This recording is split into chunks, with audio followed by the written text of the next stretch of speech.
Well, hey there, it's Angie. I hope that you are ready to learn some tatting. So here you go. You've decided you want to learn some tatting. You need to know what to get. What are some supplies? Where do I begin? Well, right here. Here's where you begin. You're going to need patience and you're going to need a willingness to learn. Other than that, the supplies to get started are very, very simple. Let's look at the goodies. All right. Basically, in your basic kit, all you need are some shuttles. We'll get into those in another video, specifically what they do, what kinds. There's tons of different options there. Welcome to your new fun addiction. You need some thread. There again, lots of options, and we'll go over that in just one moment.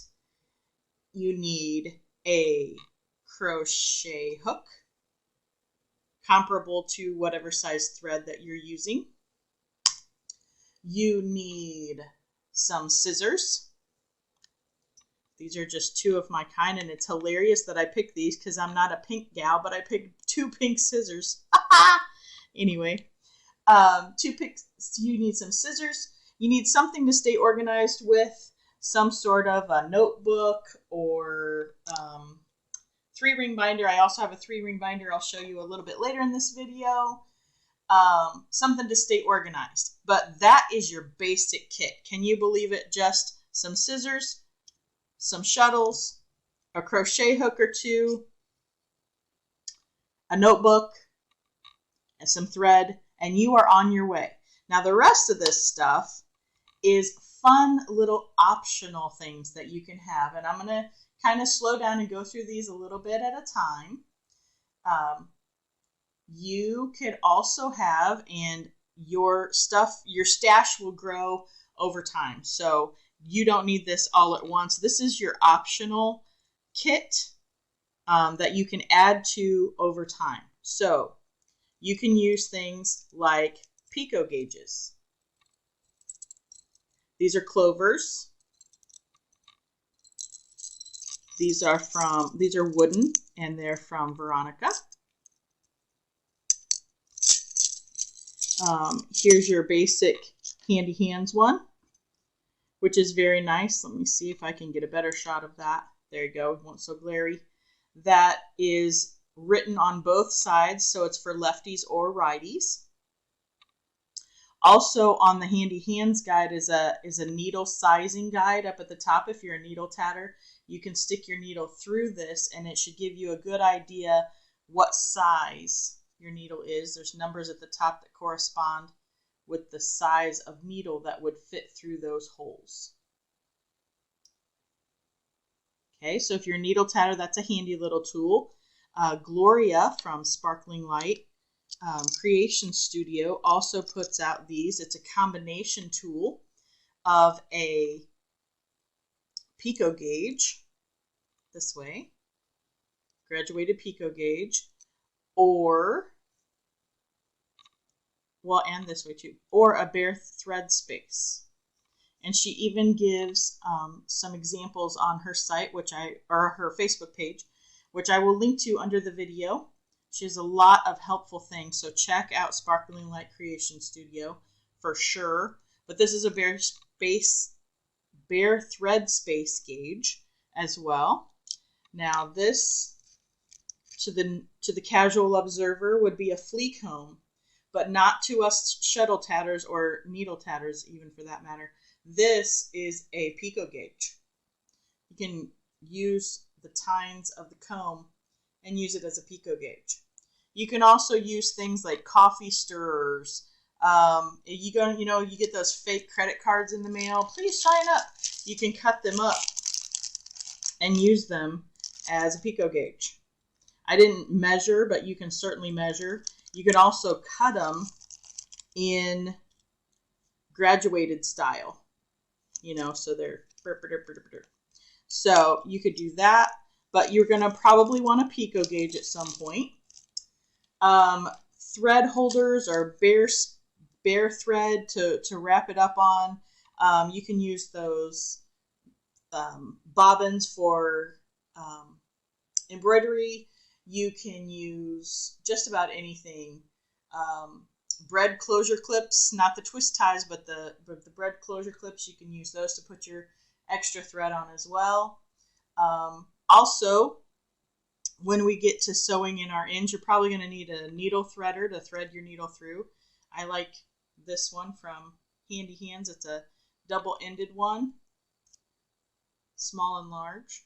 I don't know if you can quite see that on camera. It's very fine, but I really like those. You can use whatever you want. Like I said, this will definitely grow or not over time.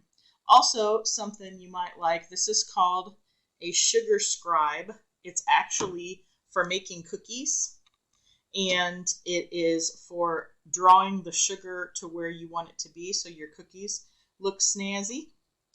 And, oh, sorry about the lighting right there.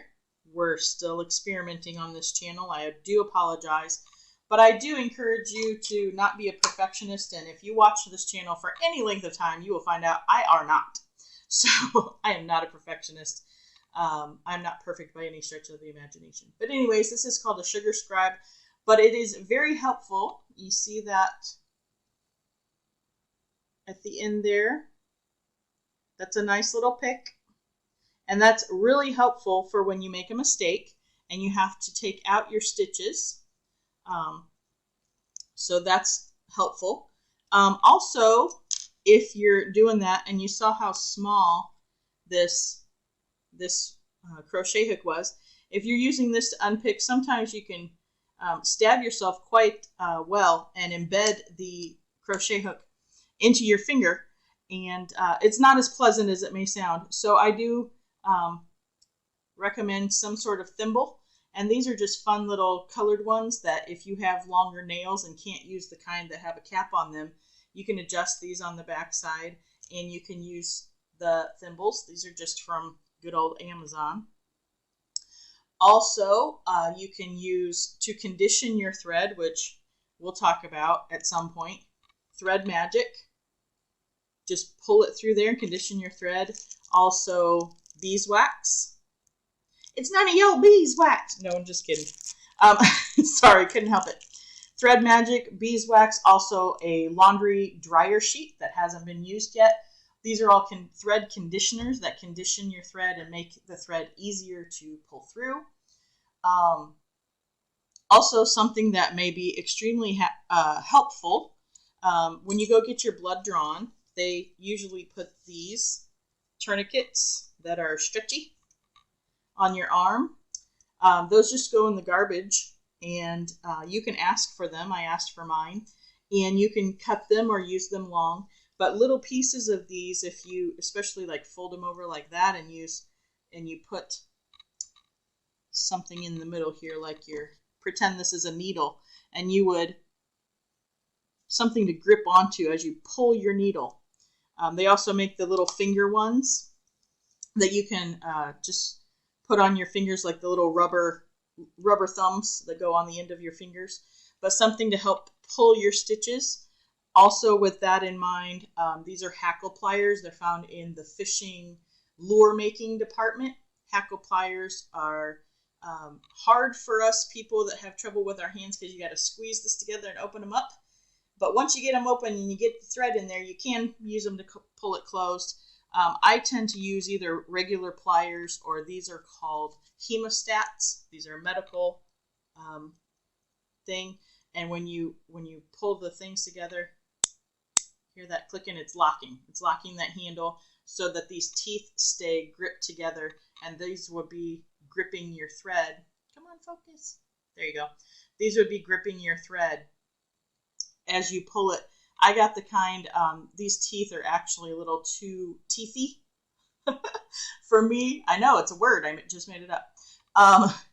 But these actually have a little bit too much teeth for me. I would like to get a pair that has a little less of a tooth on it. But those are hemostats, and those are really good for helping you grip your thread. Especially, I found these especially useful when opening up a ring that I have closed and made a mistake and I need to open up a ring. Again, we'll get to all that in future videos, but this is like an extensive kit, if you will. If you're going to do beads, of course you're going to need beads, beading needles. These come, Venus is a really good needle. You can see I just wrecked one that's in there. Don't pay no attention to him. He's just sad, but he's got his buddies, so he's all right. And this is a nice case that they come in, actually. Of course, I can't get it open. Why would I? Because that'd be silly. Yeah, I really can't get that open. Oh, there you go.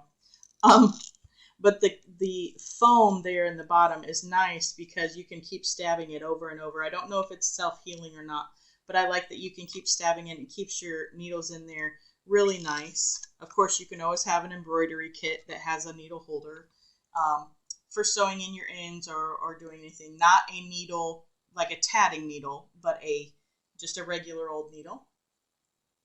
Also, I mentioned a 3-ring binder. I'm going to try and get it in frame. Mine is a big old 3-ring binder. It says all things tatting. Whoop! I'm knocking over stuff. But I have several things on there. I have my patterns that I paid for and printed out. I have some helps and tips and tricks and different things in there. So that's always fun. And to hold all my stuff together, I put it in a sleeve, in a report sleeve, so that I can slip my papers in and out of the top here. And it's dry erasable, so I can write on it with a dry eraser if I want to. And then wipe it right off. I mean, it would wipe right off if I was pressing a little harder. This is up in the air. So, and they also make something I found that I've kind of fallen in love with. They're called Game Note or Game Day sleeves. They're just a larger report cover. This is clear. But you would put your tatting pattern in here like this. It also holds a shuttle and a ball of thread if you want, and a crochet hook if you're just real quick having to throw it somewhere and walk out the door. But my hand is inside it. I know it's clear and you can't maybe tell, but it's really nice. And these are also you could use for dry erase workability as well. And then they have the grommet on top where you could just put your Picot gauges or some sort of key ring and have a bunch of them if you're working on a bunch of projects at the same time, which who does that? All of us. Anyway, you could have that as well and put that in there. So, and also you could get things like double-sided tape, poster putty, the Loctite poster putty pieces to, if you're going to stack shuttles, which is way advanced, which I will not probably be getting to in my videos, or to put it into, put your practice pieces or whatever into. It's really good to have the double-sided tape. And you want the low acid as well, so it won't eat your stuff. And also things like little baby ponytail holders, fabric clips, stuff like that. You'll find, as all crafters do, all kinds of things and all kinds of ways to hold your crafting supplies. Just recently, I got this thing. This is a slap bracelet, which has a magnet. It's just holding my metal crochet hook on there so that I can do my tatting, grab my hook, throw it back on there, tat away, grab my hook, etc., etc. So it's stuff like that. You'll find all kinds of fun uses. So keep your eyes open. Almost anything can be used by a crafter if you use it right. So that is a basic and extended kit. And I will, in the next video, talk a little bit about thread. And then in the following video, I'm going to go over some different kinds of shuttles, what they're used for, what they look like, what materials they are. So I hope that you have enjoyed this really quick look at a basic kit, which again, basic kit is just your shuttles, some thread, a crochet hook, some scissors, and maybe a notebook. That's your basic kit. That's all you need to get started. 1 or 2 shuttles, a pair of scissors, really easy. Also, I didn't mention, I just saw him up here, sorry, some floss threaders.